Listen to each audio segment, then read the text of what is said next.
আজ তৈরি করব নিরামিষ আলুর দম। তো চলুন কীভাবে তৈরি করছি দেখা যাক। তো আমি কড়াইটা গরম করেই প্রথমে সর্ষে তেল দিয়ে নিয়েছি, আর ওর মধ্যে আলু দিয়ে দিচ্ছি। আমি বড় আলু নিয়েছি, 4 খণ্ড করে কেটে নিয়েছি। এটা নতুন লাল আলু, তবে আপনারা যে কোনো আলু নিতে পারেন। এখন আলুগুলো সুন্দর করে ভাজা হোক, এদিকে কিছু মশলা করব। নিয়ে নিয়েছি কিছু আদা, আর নিয়ে নিয়েছি কাজু বাদাম, নিয়েছি 4 মগজ, আর নিয়ে নিয়েছি জিরে। এদিকে আলুগুলো ভাজা হয়ে গেছে, আলুগুলো এখন তুলে নেব। সমস্ত তুলে নিয়েছি। তেলের মধ্যে এখন দিয়ে দিচ্ছি লং, এলাইচি আর দারচিনি।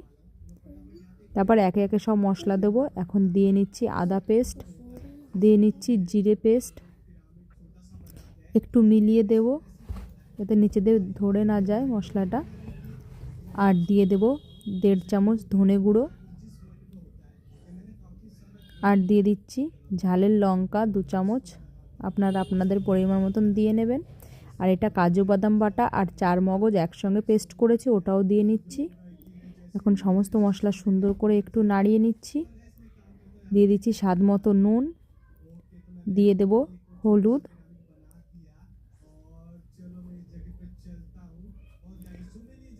এই নিরামিষ আলুর দমটা সব কিছুর সঙ্গেই ভালো লাগে, যেরকম ফ্রায়েড রাইস, লুচি, কচুরি, সব কিছুই।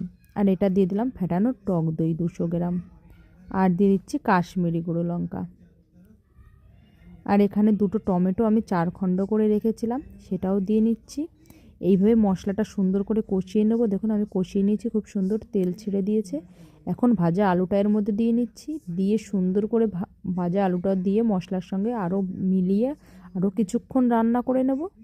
দেখুন সুন্দর হয়ে গেছে। এবার এর মধ্যে দিয়ে দেবো গরম জল। আমি পরিমাণ মতন জল দিয়ে নিয়েছি। দেখুন ফুটে উঠেছে, তৈরি হয়ে গেছে। তা আমি এর মধ্যে কিছুটা দিয়েছিলাম পনির। তো পনিরটা আপনারা দিতেও পারেন, নাও পারেন, এটা আমার পছন্দ তাই আমি দিলাম। এখন একদম তৈরি হয়ে গেছে।